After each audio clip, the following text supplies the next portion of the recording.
સૌમિત્રન જય સોમનાથ. ઓમ નમઃ શિવાય. પ્રિય મિત્રો, તમારો દેશ શુભ રહે. મંગલમય શુભકામના. હું બિલીમરાથી જોગીભાઈ વ્યાસ આપ સૌનું આપણી જોગેશમાં પુનઃ હાર્દિક સ્વાગત કરું છું. મિત્રો, આજરોજ જોઈશું આજનું શુભ પંચાંગ. આ તારીખ છે 20/11/2024 ને બુધવાર. કારતક વદ પાંચમ તિથિ છે. આજે જે બાળકનો જન્મ થાય છે એની તિથિ ગણાય છે પાંચમ. આ પાંચમ તિથિ આજે સાંજે 4:50 પૂર્ણ થઈ જાય છે અને ત્યાર પછી જે બાળકનો જન્મ થાય એની છઠ તિથિ ગણાશે. આજે જે બાળકનો જન્મ થાય છે એનું નક્ષત્ર ગણાય છે પુનર્વસુ. આ ઘણું શુભ નક્ષત્ર છે. આ પુનર્વસુ નક્ષત્ર આજે બપોરે 2:51 પૂર્ણ થઈ જાય છે. ત્યાર પછી જે બાળકનો જન્મ થાય એનું પુષ્ય નક્ષત્ર ગણાશે. આ પણ શુભ છે. આજે જે બાળકનો જન્મ થાય છે એનો યોગ ગણાય છે શુભ. આ શુભ યોગ આજે બપોરે 1:08 પૂર્ણ થઈ જાય છે અને ત્યાર પછી જે બાળકનો જન્મ થાય એનો શુકલ યોગ ગણાશે. આજે જે બાળકનો જન્મ થાય છે એનું કરણ ગણાય છે તૈતિલ. આ તૈતિલ કરણ આજે સાંજે 4:50 પૂર્ણ થઈ જાય છે અને ત્યાર પછી જે બાળકનો જન્મ થાય એનું ગ્રહ કરણ ગણાશે. આજે જે બાળકનો જન્મ થાય એની રાશિ ગણાય છે મિથુન. મિથુન રાશિની અંદર અક્ષર આવે છે કચ્છ. મિથુન રાશિનો સ્વામી બુધ ગણાય છે. પરંતુ મિત્રો, આ મિથુન રાશિ આજે સવારે 8:47 પૂર્ણ થઈ જાય માટે આજે સવારે 8:47 પછી જે બાળકનો જન્મ થાય એની કર્ક રાશિ ગણાશે. કર્ક રાશિ અંદર અક્ષર આવે છે ડ અને હ. કર્ક રાશિનો સ્વામી ચંદ્ર ગણાય છે. આજે રાશિ બદલાય છે, ધ્યાન રાખજો. આજે સવારે 8:47 થી લઈ 22 તારીખે સાંજે 5:10 સુધીમાં જે બાળકોનો જન્મ થશે એ બધાની રાશિ કર્ક ગણાશે. કર્ક રાશિ અંદર અક્ષર આવે છે ડ અને હ. કર્ક રાશિનો સ્વામી ચંદ્ર ગણાય છે. મિત્રો, રાશિ તિથિ વાર નક્ષત્ર યોગ કરવાનું બહુ જ મહત્વ છે. એમાં જેનો પણ જન્મ થાય એની ચોક્કસ પ્રમાણે પૂજા વિધિ કરેલો જીવન સરળ બની જશે. આજે જે કોઈ મારા સબસ્ક્રાઇબ મિત્રની વર્ષગાંઠ છે, મેરેજ એનિવર્સરી છે, બધાને મારી ઘણી ઘણી શુભકામના. તમારા જીવનમાં ખૂબ પ્રગતિ નોંધાય. ભગવાન શંકર તમારી બધી મનોકામના પૂર્ણ કરે એવી સોમનાથ દાદાને પ્રાર્થના. આજના દિવસે સવારમાં ઉઠીને સૌથી પહેલા આજનું સુકન કરી લો. આજનું સુકન કરેલું હશે તો જીવન સરળ બની જશે. આખું વર્ષ તમારું સરસ જશે. જે કઈ વિઘ્ન આવવાના હશે તે ઓછા થઈ જશે અને સફળતા સારી પ્રાપ્ત થઈ જશે. આજના દિવસે મારા સબસ્ક્રાઇબ મિત્ર યા કોઈ પણ મારા ઘર પરિવારમાંથી સદસ્ય આજે કોઈ જગ્યા પર ઇન્ટરવ્યુ આપવા જઈ રહ્યા છે, કોઈ નોકરી ધંધા માટે જઈ રહ્યું છે, કોઈ નવો વેપાર વ્યવસાય ચાલુ કરવા જઈ રહ્યા છે, કોઈ રમત ગમતમાં ભાગ લેવા જઈ રહ્યું છે, કોઈ ધર્મ ક્ષેત્રની યાત્રા માટે જઈ રહ્યું છે, કોઈ વિદેશની યાત્રા માટે જઈ રહ્યું છે, આજના દિવસે કોઈ જાન લઈને જઈ રહ્યું છે, આજના દિવસે કોઈનું ઓપરેશન હોય, કોઈ ડિલિવરી હોઈ શકે, આજના દિવસે કોઈની સગાઈ પણ હોઈ શકે. હવે કોઈ પણ કાર્ય કરવા માટે તમે જઈ રહ્યા છો, તે કાર્યમાં દિવ્ય સફળતા પ્રાપ્ત થાય એવી સોમનાથ દાદાને પ્રાર્થના કરું છું. પરંતુ મિત્રો, આજે જયારે પણ આવું કોઈ કામ કરવા જાઓ છો તો ઘરેથી સુકન કરીને નીકળજો તો સારી સફળતા મળશે. ઘણા લોકોના ફોન આવે છે કે સુકન એટલે કેવી રીતે કરવાનું શું? તો આપણી યુટ્યુબ ચેનલ પર આ વિડીયો તમે જોઈ રહ્યા છો એમાં આપણે પ્રોફાઇલ પિક્ચર મૂકેલું છે. એ પ્રોફાઇલ પિક્ચર પર ક્લિક કરો એટલે ઉપર લખેલું આવશે પ્લેલિસ્ટ. આ પ્લેલિસ્ટમાં જવાનું, એમાં વારના સુકન લખેલું છે. એ વારના સુકન પર ક્લિક કરશો એટલે દરેકે દરેક વાર એ શું કરવું જોઈએ એ મેં મૂકેલા છે. આજના દિવસે આમ તો બુધવાર છે તો ઘરેથી નીકળો છો તો વડીલ વૃદ્ધ વ્યક્તિને વંદન કરીને નીકળવું જોઈએ. આજના દિવસે ગાયને ખાટા મીઠા ફળ ખવડાવવા જોઈએ. એનાથી રાહુ અને બુધ બે પ્રસન્ન થાય છે. આજના દિવસે તમને સામે કોઈ પાવૈયો મળી જાય યા કોઈ કિન્નર જેને કહીએ છીએ એ લોકો મળી જાય છે, માસી પણ કહે છે ઘણા લોકો. એ જો મળી જાય છે તો એ લોકોને કઈ દાન દક્ષિણા આપીને વંદન કરી લો તો એ લોકોના આશીર્વાદથી ઘણું પરિવર્તન થઈ જાય છે જીવનમાં. એનાથી વેપાર વ્યવસાયમાં પણ પ્રગતિ થતી હોય છે. આજના દિવસે તમે કોઈ પણ કાર્ય કરવા જઈ રહ્યા છો તો એના માટે પણ એક ચોક્કસ શુભ સમય હોય છે. એ સમયગાળા દરમિયાન તમે કાર્ય કરશો તો સારી સફળતા મેળવશો. તો એ સમય આપણે જોઈ લઈએ. આજે સવારે 6 થી 9 વાગ્યા સુધીનો સમય શુભ રહેશે. એ જ રીતે સવારે 10:30 થી બપોરે 12 વાગ્યા સુધીનો સમય શુભ રહેશે. એ જ રીતે બપોરે 3 થી સાંજે 6 વાગ્યા સુધીનો સમય શુભ રહેશે અને સાંજે 7:30 થી રાત્રે 12 વાગ્યા સુધીનો સમય શુભ રહેશે. અને આવતીકાલે મળસ્કે 3 થી સવારે 4:30 વાગ્યા સુધીનો સમય શુભ રહેશે. આ સમયગાળા દરમિયાન તમે કોઈ પણ કાર્ય કરો તે કાર્યમાં સારામાં સારી સફળતા મળી શકે છે.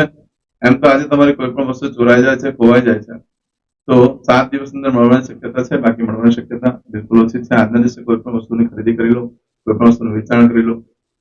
આજના દિવસે કોઈ પણ નવો ધંધો વેપાર ચાલુ કરી દો. ઘણો શુભ દિવસ. આજે તમે જે કાર્ય કરશો એ લાંબો સમય સુધી સુખ પ્રાપ્ત કરાવી શકે છે. નવો વેપાર ધંધો ચાલુ કરો છો કે કોઈ વસ્તુની ખરીદી કરો છો આજના દિવસે સોનું, ચાંદી, હીરા, માણેક, મોતી વગેરે ખરીદી કરી શકાય છે. આજના દિવસે વસ્તુની ખરીદી કરવા માટે પણ ઉત્તમ છે. આજે દસ્તાવેજ પર સાઇન કરવા માટે પણ ઉત્તમ છે. વાહન ખરીદવા માટે પણ ઉત્તમ છે. જમીન, ઘર, મિલકત, પ્રોપર્ટી ખરીદવા માટે પણ ઉત્તમ દિવસ. રમત ગમતમાં ભાગ લેવાનો હોય તો કોઈ ફોર્મ પર સાઇન કરી દો, ઉત્તમ દિવસ છે.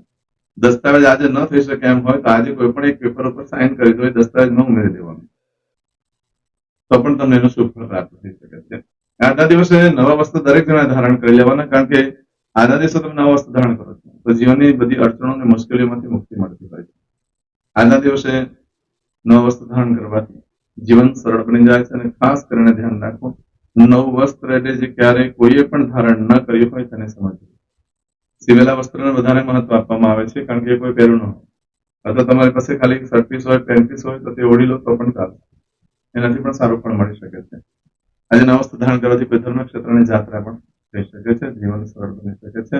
પણ આવું બધું જે ફળ છે એ આજે તમને બપોરે 2:51 સુધીમાં મળે, અને આજે બપોરે 2:51 થી લઈ આવતીકાલે બપોરે 3:36 સુધીનો જે સમય છે એનું ફળ બદલાઈ જાય છે.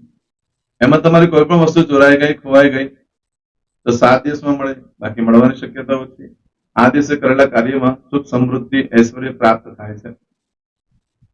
આજના દિવસે કોઈ પણ વસ્તુની ખરીદી કરી શકાય છે. આખો દિવસ સરસ છે. આવતીકાલ સુધી સરસ છે. કોઈ પણ જમીન, મિલકત, પ્રોપર્ટી આ સમયે પણ ખરીદી કરી શકો છો. આજના દિવસે જે ખરીદી કરો છો એમાં સુખમાં વધારો થાય છે અને લાંબો સમય સુધી ટકી શકે એવો આજનો દિવસ છે. તમે ભૂતકાળમાં કોઈ કાર્ય કર્યું હોય ને એમાં સફળતા ન મળી હોય, એ આજે શરૂઆત કરવામાં આવે ફરી પાછી તો એમાં શરૂઆતમાં જ સફળતા મળવા માંડે. વસ્તુની ખરીદી કરવા માટે પણ ઉત્તમ, દસ્તાવેજ પર સાઇન કરવા માટે પણ ઉત્તમ. આજના દિવસે નવા વસ્ત્ર ધારણ કરવાથી ઇન્ટરવ્યુમાં સફળતા મળે છે.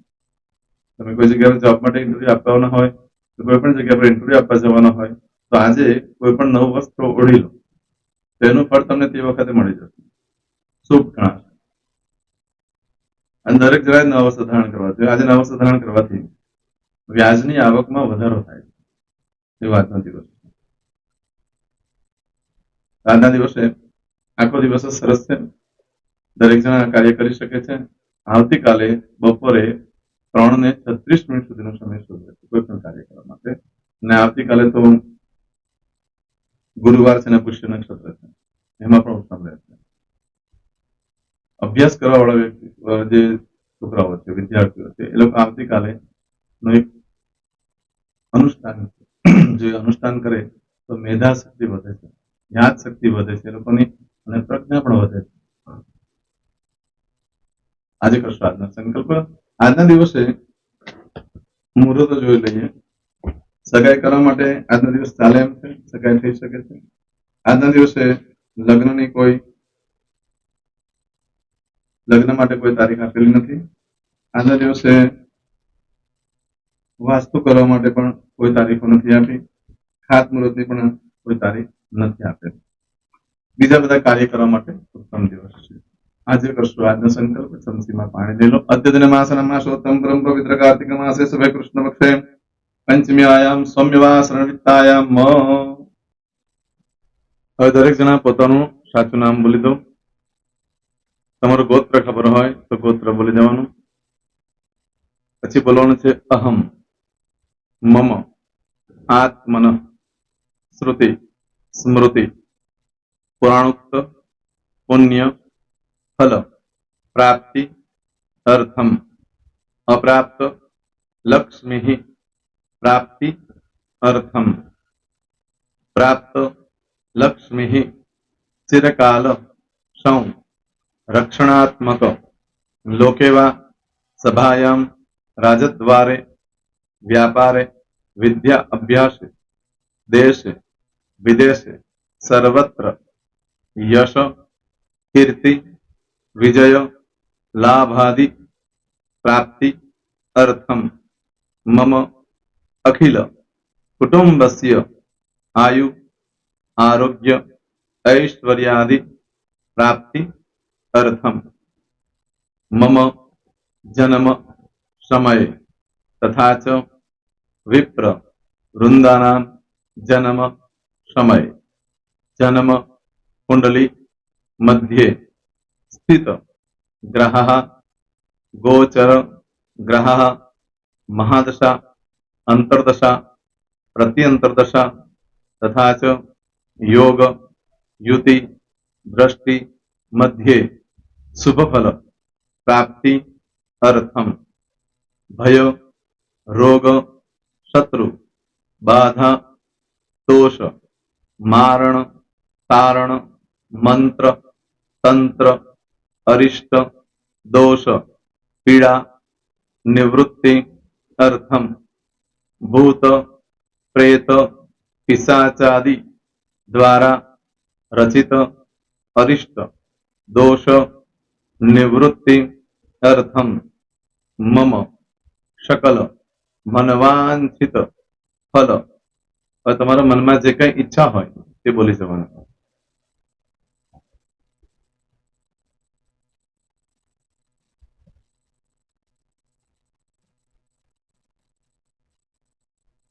બોલવાનું અનુસારતઃ सकल मनवांछित फल प्राप्ति अर्थम. હવે જે બરકતની પૂજા વાળા છે એ લોકો તો આ બધું બોલવાનું જ હોય છે, એ લોકો માટે કોઈ સ્પેશિયલ નથી. પણ જે લોકોએ હવે જે કહું છું તે લોકોએ જ બોલવાનું, જેના લગ્ન થઈ ગયા હોય એ લોકોએ બોલવાનું છે. મમ દાંપત્ય જીવન મધ્યે સુખાકારી પ્રાપ્તિ અર્થમ પુત્ર પૌત્રાદિ સંતતિ પ્રાપ્તિ અર્થમ. આ સંતાન પ્રાપ્તિ વાળા માટે પણ આવી જાય છે એમાં. દીર્ઘ આયુ આરોગ્ય ઐશ્વર્યાદિ પ્રાપ્તિ અર્થમ તથા ચ. હવે જેના લગ્ન નથી થયા તે લોકોએ બોલવાનું. મમ જટટી વિવાહ યોગ પ્રાપ્તિ અર્થમ વિવાહ પશ્ચાત દાંપત્ય જીવન મધ્યે સુખાકારી પ્રાપ્તિ અર્થમ. હવે જે લોકોને સંતાન પ્રાપ્તિ નથી, જે લોકોને સંતાન પ્રાપ્તિ છે કરવી છે એ લોકોએ બોલવાનું. મમ દાંપત્ય જીવન મધ્યે સુખાકારી પ્રાપ્તિ અર્થમ તથા ચ દીર્ઘ આયુ આરોગ્ય ઐશ્વર્યાદિ સમન્વિત સંતતિ સુખ પ્રાપ્તિ અર્થમ. હવે જે અભ્યાસ કરી રહ્યા છો છોકરા વિદ્યાર્થીઓ છે તે લોકોએ બોલવાનું છે.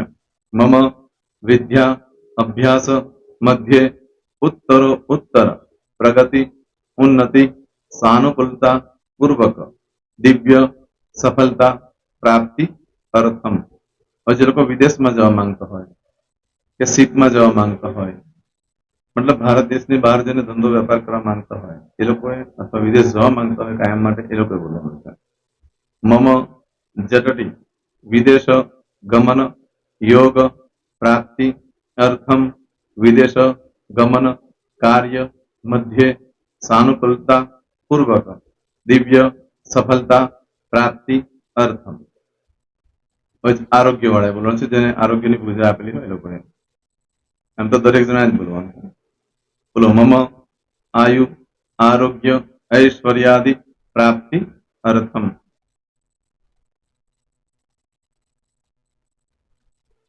હવે દરેક જણા બોલવાનું. सकल मनवांछित फल प्राप्ति अर्थम अद्य दिने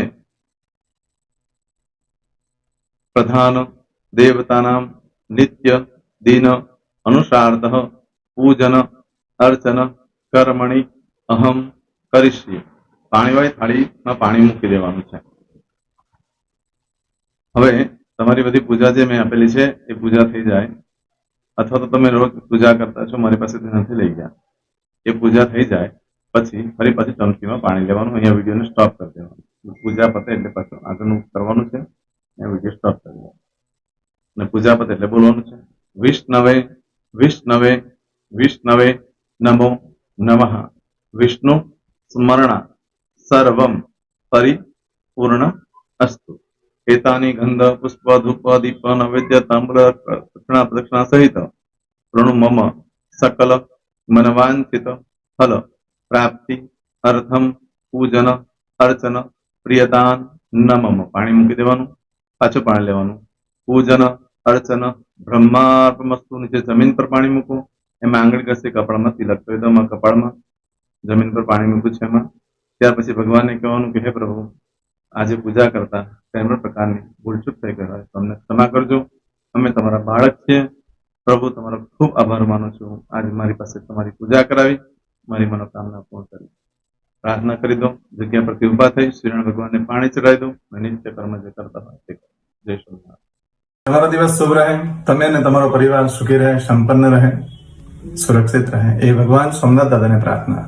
પ્રેમ મિત્રો, તમે મારા વિડીયોને લાઈક ના આપી હોય તો સૌથી પહેલા લાઈક આપી દો, અને ત્યાર પછી જો તમે મારી આ ચેનલ સબસ્ક્રાઇબ ન કરી હોય તો સૌથી પહેલા સબસ્ક્રાઇબ કરી લો, અને બેલ આઇકોન ઓલ પર ક્લિક કરવાનું ભૂલશો નહીં, જેથી કરીને સૌથી પહેલા નવી વિડીયો જે કંઈ મૂકું એ તમને મળે.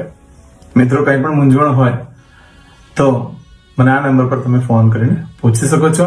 મારો મોબાઈલ નંબર છે 9825546459. મિત્રો, કોમેન્ટ્સમાં જય સોમનાથ લખવાનું ભૂલશો નહીં. ફરી પાછા નવા વિડીયો સાથે મળીએ, ત્યાં સુધી સૌને જય સોમનાથ.